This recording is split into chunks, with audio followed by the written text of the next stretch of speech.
What's up mga kadit? Magandang gabi sa inyong lahat at ito na naman, update na naman tayo sa ating mga gawa ngayong araw.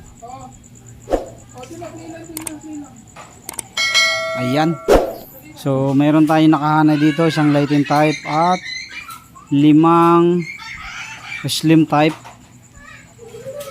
Ito na yung output natin. So bali ang output lang talaga dito ngayon ay 2. Itong 4 ay finishing ano lang, continuous process lang.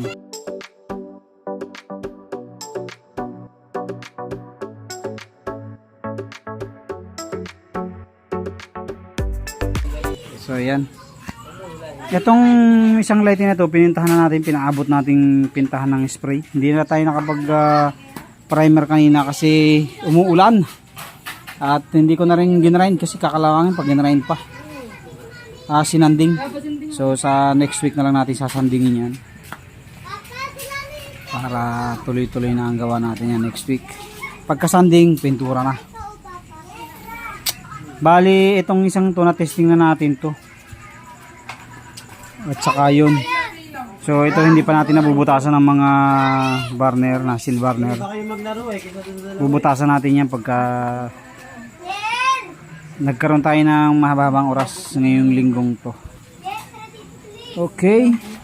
Tapos yung isang slim type natin natitira.